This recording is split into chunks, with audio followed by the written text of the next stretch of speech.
surmonter ses peurs et changer de vie. Nous avons presque tous des phobies. Pas étonnant qu'ils disent. Seuls les imbéciles n'ont pas peur. Nous avons tous peur de quelque chose, les hauteurs, une maladie grave, les araignées, la prise de parole en public, il existe de nombreuses phobies. Et tout le monde ne parvient pas à surmonter ses peurs.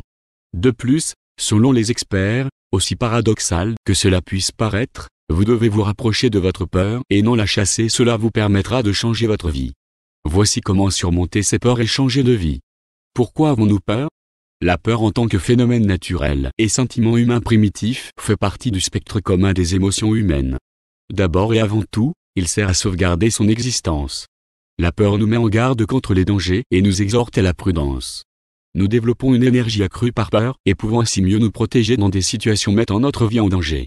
La libération d'hormones de stress permet au corps de travailler plus fort et plus concentré, malgré un stress accru. Nous agissons instinctivement afin de faire face à la situation dangereuse indemne. Donc, fondamentalement, la peur a un avantage positif. Elle nous protège. Cependant, il y a plusieurs raisons pour lesquelles la peur s'empare de nous. Respirez profondément pour surmonter ses peurs et changer de vie. Pour surmonter rapidement la peur et soulager l'anxiété, commencez à respirer lentement et profondément. Cela augmentera le flux d'oxygène vers le cerveau. En inspirant, comptez mentalement jusqu'à 7. En expirant, jusqu'à 11. Vous pouvez utiliser d'autres nombres, l'essentiel est de vous concentrer sur l'expiration. Elle devrait être plus longue que l'inhalation. Lors de l'inspiration, le système nerveux est activé et lors de l'expiration, il se produit un apaisement et une relaxation. En contrôlant sa respiration, la personne contrôle les symptômes d'anxiété. La respiration calme fonctionne également si vous ne pensez qu'à un événement à venir qui déclenche la peur. De plus, la méditation, le yoga, un sommeil sain, une alimentation équilibrée et la marche au grand air sont utiles pour lutter contre l'anxiété. Évitez les situations qui déclenchent la peur. De nos jours, de nombreuses situations induisent une peur qui ne met pas la vie en danger. La plupart des gens ont tendance à éviter les situations anxiogènes. Mais certaines peurs sont importantes pour notre développement personnel ou notre vie épanouissante. Quelques exemples. La peur de l'échec garantit que nous ne nous faisons pas confiance pour prendre des mesures importantes, comme devenir indépendant. La peur de l'embarras nous fait éviter les situations avec de nombreuses personnes. La peur de la proximité nous empêche de former des liens étroits. La peur de la solitude peut nous rendre dépendants des autres. La peur de parler aux gens nous empêche de nouer de nouveaux contacts. La peur des épreuves garantit que nous ne pouvons pas montrer de quoi nous sommes faits. La peur du conflit nous empêche d'exprimer nos besoins. Ce qui ressort de ces exemples, une multitude de situations peuvent déclencher la peur. Surtout celles qui suscitent le doute en nous parce que nous pouvons potentiellement échouer ou que le rejet social menace. Trouvez un groupe de soutien pour surmonter ces peurs et changer de vie. Entourez-vous de personnes qui peuvent vous aider à surmonter vos peurs.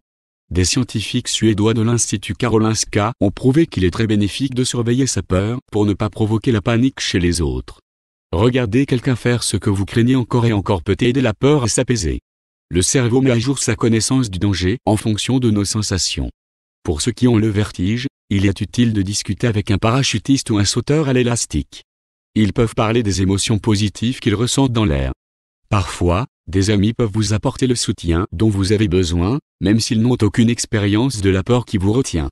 Par exemple, les enfants font souvent quelque chose d'effrayant simplement parce qu'ils le font avec des amis qui les poussent du coude. Contactez un spécialiste.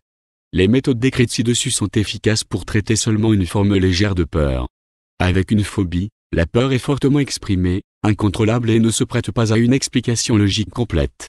Elle entraîne une inadaptation et peut s'accompagner de nausées, de vertiges, d'essoufflement, d'évanouissement.